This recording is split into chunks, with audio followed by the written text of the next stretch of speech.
Allez, c'est parti, on plonge ensemble dans le monde fascinant et passionné des collectionneurs de chevaux Schleif pour voir ce qui les anime vraiment. Et oui, cette citation résume tout parfaitement. Il ne s'agit pas simplement d'entasser des figurines sur une étagère. Non, ce qui compte, c'est le frisson de la chasse, l'excitation de la découverte. Mais alors, comment ça se passe? Comment un simple petit cheval en plastique peut-il devenir une pièce de collection si convoitée, un véritable trésor? C'est ce qu'on va voir. En fait, pour beaucoup de collectionneurs, tout commence là. D'abord, il y a ce réalisme assez incroyable dans les détails. Et puis, il y a cette connexion, cette capacité à raviver des souvenirs, souvent liés à l'enfance et à l'amour des chevaux. Bon, pour trouver un trésor, il faut une carte, on est d'accord? Alors, essayons de décoder ensemble les indices qui nous disent qu'un modèle Schleich est rare, voire très rare. Et pour ça, il y a 5 critères principaux, 5 clés que les collectionneurs aguerris utilisent pour repérer la perle rare. C'est un peu leur guide du chasseur de trésors. Le premier indice, c'est l'âge. L'année de production, c'est fondamental. Les modèles d'avant les années 2000, par exemple, ont ce petit charme vintage qui les rend très recherchés.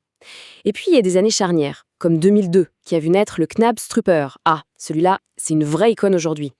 Ce qui est absolument fascinant, c'est quand on tombe sur une variation de peinture. On parle d'un détail minuscule, parfois presque invisible, une crinière un poil plus claire, et ce petit accident de parcours peut transformer une figurine banale en une pièce unique et très précieuse. Et parfois, la rareté, elle est voulue. Certains modèles, comme le fameux Akaltech, sont distribués de manière très limitée, à des endroits précis ou lors d'événements spéciaux. Et là, la recherche se transforme en une véritable aventure mondiale. Ok, maintenant qu'on a la carte et qu'on connaît les indices, il est temps de se lancer. Partons pour la grande chasse et voyons où et comment on peut dénicher ces fameux trésors. Et attention, ce n'est pas une course de vitesse, loin de là. Ça demande de la patience, de la méthode et un bon flair. L'histoire de cette collectionneuse, Louise, en est le parfait exemple.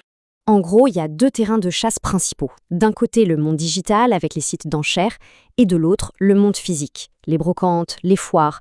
Chacun a ses avantages et bien sûr ses propres défis. D'ailleurs, que ce soit en ligne ou sur un stand, il y a une règle d'or, un réflexe absolument essentiel à avoir. Toujours retourner la figurine et vérifier les marquages sous le sabot. C'est la meilleure assurance contre les contrefaçons. Parce que oui, trouver la perle rare, ce n'est que le début. La deuxième partie de l'aventure, c'est de prendre soin de son trésor. Gérer sa collection, c'est tout un art. Les collectionneurs les plus sérieux deviennent de vrais conservateurs de musées. Ils tiennent un registre, documentent chaque pièce, son état, son origine, et ce travail méticuleux peut vraiment ajouter de la valeur à la collection sur le long terme. Et pour que ces trésors gardent toute leur splendeur, un soin particulier est indispensable. Il y a un petit protocole à suivre. Nettoyage en douceur, exposition à l'abri de la lumière et de la poussière, et si possible, garder les emballages d'origine. Mais au-delà de l'objet lui-même, il y a autre chose. Le plus grand trésor, finalement, c'est peut-être les liens qui se créent. La communauté est vraiment au cœur de cette passion. Et aujourd'hui, cette communauté est incroyablement vivante et connectée. Ça se passe sur les forums, les groupes sur les réseaux sociaux, dans les conventions. C'est là que tout le monde se retrouve pour partager, échanger et vibrer ensemble. La force de ce réseau est immense.